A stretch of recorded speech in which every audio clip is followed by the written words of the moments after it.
Hi welcome to Abi's views.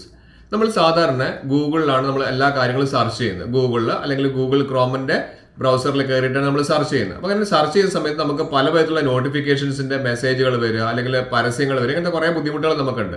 Google ക്രോമിന്റെ കാര്യമാണ് പറയുന്നത്. അപ്പം ആ ഒരു കാര്യം തന്നെ നമ്മൾ ബ്ലോക്ക് ചെയ്താൽ അല്ലെങ്കിൽ സ്റ്റോപ്പ് ചെയ്ത് വെച്ച് കഴിഞ്ഞാൽ നമുക്ക് പലതും നമുക്ക് ഒഴിവാക്കാൻ പറ്റും. അതായത് പല പരസ്യങ്ങൾ വരുന്നത്, അതുപോലെ തന്നെ നോട്ടിഫിക്കേഷന്റെ പല രീതിയിൽ, അതായത് നമുക്ക് ബബിൾസ് ആയിട്ട് വരിക അല്ലെങ്കിൽ ചിലപ്പോൾ പോപ്പപ്പ് ആയിട്ട് വരിക, അങ്ങനത്തെ കുറേ കാര്യങ്ങൾ നമുക്ക് ഒഴിവാക്കാൻ വേണ്ടി സാധിക്കും. അതിനെക്കുറിച്ചുള്ള ഒരു വീഡിയോ ആണ് ഇന്ന് ചെയ്യുന്നത്. അപ്പോൾ അതിന് മുൻപ് എന്റെ ചാനൽ സബ്സ്ക്രൈബ് ചെയ്ത് കാണുന്നവരാണെങ്കിൽ സബ്സ്ക്രൈബ് ബട്ടൺ തൊട്ട് ലൈക്ക് ബട്ടൺ, പിന്നെ എല്ലാ ഫ്രണ്ട്സിലേക്കും ഈ ഇൻഫർമേഷൻ ഷെയർ ചെയ്ത് കൊടുക്കാൻ മറന്നു പോകരുത്.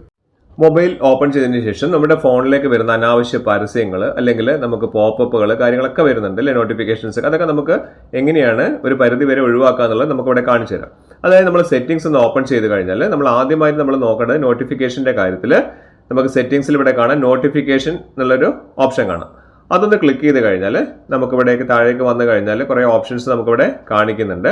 ഇവിടെ നമുക്ക് മോർ സെറ്റിംഗ്സ് ഒന്ന് എടുത്തു കഴിഞ്ഞാൽ നമുക്കിവിടെ അലോ നോട്ടിഫിക്കേഷൻ എന്ന് പറയുന്ന ഓപ്ഷൻ കാണിക്കുന്നുണ്ട്. അവിടെ നമുക്ക് താഴേക്ക് വന്നു കഴിഞ്ഞാൽ നമുക്ക് ആദ്യത്തെ ഒരു ഓപ്ഷൻ ഇവിടെ കാണിച്ചു തരാം.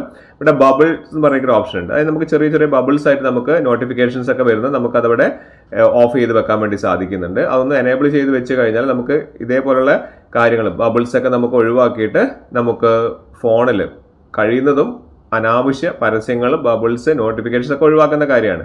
ഇവിടെ റെഡ്യൂസ് നോട്ടിഫിക്കേഷൻ ഫീഡ്ബാക്ക് എന്നുള്ള കാര്യം നമുക്കിവിടെ കണ്ടിട്ടുണ്ട്. നമ്മൾ എന്തെങ്കിലും വീഡിയോസ് ഒക്കെ കണ്ടുകൊണ്ടിരിക്കുന്ന സമയത്ത് നമുക്ക് എന്തെങ്കിലും നോട്ടിഫിക്കേഷൻസ് ആയിട്ട് വരിക, അങ്ങനെയുള്ള കാര്യങ്ങളൊക്കെയാണ് അവിടെ വരുന്നത്. ഇനി ഈ കാര്യങ്ങൾ നമുക്ക് നോട്ടിഫിക്കേഷൻസിൽ നമുക്ക് പോപ്പപ്പുകൾ കാര്യങ്ങളാണ് നമ്മൾ ഒഴിവാക്കിയത്. ഇതേപോലെ തന്നെ നമുക്ക് മറ്റുള്ളൊരു കാര്യം കൂടി നമ്മൾ ഒഴിവാക്കേണ്ടത്, നമ്മൾ ആപ്സ് എന്ന് പറയുന്ന ഒരു ഓപ്ഷൻ, സെറ്റിംഗ്സിൽ ആപ്സ് ഒന്ന് ക്ലിക്ക് ചെയ്ത് കഴിഞ്ഞാൽ നമുക്കിവിടെ ആപ്പ് മാനേജ്മെന്റ് പറയുന്ന ഒരു ഓപ്ഷൻ ഉണ്ട്. ആ ആപ്പ് മാനേജ്മെന്റിൽ ഇത് വളരെ ഇമ്പോർട്ടന്റ് ആണ്. ആപ്പ് മാനേജ്മെന്റ് താഴേക്ക് വന്നു കഴിഞ്ഞാൽ നമുക്ക് ഗൂഗിൾ ക്രോമിൽ വരുന്ന കാര്യങ്ങൾ, ഇപ്പോൾ ഗൂഗിൾ ക്രോമിന്റെ ആപ്ലിക്കേഷൻ നമുക്ക് ഇവിടെ കാണാൻ സാധിക്കും. അതൊന്ന് ഓപ്പൺ ചെയ്ത് കഴിഞ്ഞാൽ ഇവിടെ നമുക്ക് പെർമിഷൻസ് പറഞ്ഞൊരു ഓപ്ഷൻ കാണിക്കുന്നുണ്ട്. അതിന്റെ മേലെ മാനേജ് നോട്ടിഫിക്കേഷൻ എന്ന് പറയുന്ന ഓപ്ഷനും കാണിക്കുന്നുണ്ട്. അപ്പം നമ്മൾ എന്തെല്ലാം പെർമിഷൻസ് കൊടുത്തിട്ടുണ്ട് എന്നുള്ളത് പോലെ തന്നെ ഇമ്പോർട്ടൻ്റ് ആണ്. അതിന്റെ വീഡിയോ ഞാൻ ചെയ്തിട്ടുണ്ട്. അതുപോലെ തന്നെ ഇവിടെ അലോ നോട്ടിഫിക്കേഷൻ എന്നുള്ളൊരു ഓപ്ഷൻ, ആ അലോ നോട്ടിഫിക്കേഷൻ കൊടുക്കുന്നത് കൊണ്ടാണ് നമുക്ക് ഇതേപോലുള്ള പല പല നോട്ടിഫിക്കേഷൻസ് ആയിട്ട്, റിംഗ് ടോൺ ആയിട്ടും അല്ലെങ്കിൽ മെസ്സേജ് ആയിട്ടും അല്ലെങ്കിൽ ചെറിയ ചെറിയ ആഡുകളായിട്ടും നമുക്ക് നോട്ടിഫിക്കേഷൻസ് വരുന്നത്. ഇനി നോട്ടിഫിക്കേഷൻസ് വേണമെന്നുള്ള ആളുകൾ അത് ഓൺ ചെയ്ത് വെക്കുന്നത് കൊണ്ട് തെറ്റില്ല. അത് ഞാൻ ഈ തംബ്നെയിൽ പറഞ്ഞ പോലെ തന്നെ ആർക്കാണ് നോട്ടിഫിക്കേഷൻസ് ആയിട്ട് വേണ്ടാത്തത്, പോപ്പപ്പുകൾ അല്ലെങ്കിൽ ചെറിയ ചെറിയ പരസ്യങ്ങൾ ഒഴിവാക്കാനാണ് പറയുന്നത്. ഇനി അടുത്തായി നമ്മൾ ഗൂഗിൾ ക്രോം തന്നെ നമ്മൾ ക്ലിക്ക് ചെയ്ത് കഴിഞ്ഞാൽ അതിൽ മുകളിൽ ആ 3 ഡോട്ട്സിൽ ഒന്ന് ക്ലിക്ക് ചെയ്ത് കഴിഞ്ഞാൽ താഴേക്ക് വന്നു കഴിഞ്ഞാൽ സെറ്റിംഗ്സ് പറയുന്ന ഓപ്ഷൻ കാണാം.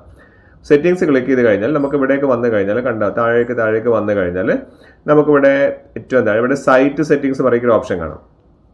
ആ സൈറ്റ് സെറ്റിംഗ്സിൽ നമുക്കിവിടെ അലോ ചെയ്തിരിക്കുന്ന കാര്യങ്ങളൊക്കെ നമുക്ക് നോക്കിയാൽ ഇവിടെ താഴെ നോട്ടിഫിക്കേഷൻ പറയുന്ന ഓപ്ഷൻ കാണാം.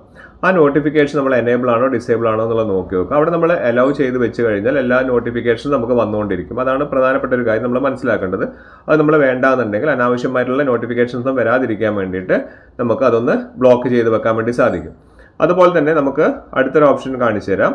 നമുക്ക് താഴേക്ക് വന്നു കഴിഞ്ഞാൽ കുറച്ചുകൂടി താഴേക്ക് വന്നു കഴിഞ്ഞാൽ തേർഡ് പാർട്ടി കുക്കീസ് ഉള്ള ഓപ്ഷൻ കാണിക്കുന്നുണ്ട്. അതിന് തൊട്ടടുത്ത പോപ്പപ്പ് കണ്ടില്ലേ, പോപ്പപ്പ് നോട്ടിഫിക്കേഷൻസിന്റെ കാര്യങ്ങൾ ഇവിടെ പറയുന്നുണ്ട്. അതൊക്കെ നമുക്ക് ഇതേപോലെ തന്നെ അനാവശ്യമായിട്ടുള്ളതാണെങ്കിൽ നമുക്ക് അലോ ചെയ്തിരിക്കുന്നത് നമുക്ക് എന്ത് ചെയ്യാം, അത് ബ്ലോക്ക് ചെയ്ത് വെക്കാൻ പറ്റും. അപ്പോൾ അതുകൊണ്ട് പോപ്പപ്പ് ആയിട്ട് വരുന്ന ചെറിയ ചെറിയ പരസ്യങ്ങൾ കാര്യങ്ങൾ ഒന്നും നമുക്ക് ഫോണിലേക്ക് വരാത്ത രീതിയിൽ ചെയ്യാൻ പറ്റും. പിന്നെ അതുപോലെ തന്നെ ഞാൻ പറഞ്ഞ പോലെ തന്നെ ഓട്ടോ റിപ്ലൈയുടെ മേലുള്ള തേർഡ് പാർട്ടിയുടെ ഒരു കാര്യം, തേർഡ് പാർട്ടി സൈൻ ഇൻ കണ്ടില്ലേ, ഇവിടെ ബ്ലോക്ക് ചെയ്ത് വെച്ചിട്ടുണ്ട്. അതായത് നമുക്ക് അനാവശ്യമായിട്ടുള്ള തേർഡ് പാർട്ടി ആപ്ലിക്കേഷനിൽ നിന്ന് വരുന്ന നോട്ടിഫിക്കേഷൻസോ അല്ലെങ്കിൽ അവർ നമ്മുടെ ഡാറ്റകളൊക്കെ ചോർത്തി കൊണ്ടുവന്ന കാര്യങ്ങളൊക്കെ ഒഴിവാക്കാൻ വേണ്ടിയിട്ട് നമുക്ക് ഇതും കൂടി നമുക്ക് സെറ്റ് ചെയ്ത് വെക്കാം. ഇത്രയും കാര്യങ്ങൾ സെറ്റ് ചെയ്ത് വെച്ച് കഴിഞ്ഞാൽ തന്നെ നമ്മുടെ ഫോണിലേക്ക് വരുന്ന, അതായത് ഗൂഗിൾ ക്രോം വഴി വരുന്ന അനാവശ്യമായിട്ടുള്ള പല കാര്യങ്ങളും, പല പോപ്പപ്പുകൾ, പല നോട്ടിഫിക്കേഷൻസ് ഒക്കെ നമുക്ക് മാക്സിമം ഒഴിവാക്കാൻ വേണ്ടി സാധിക്കും.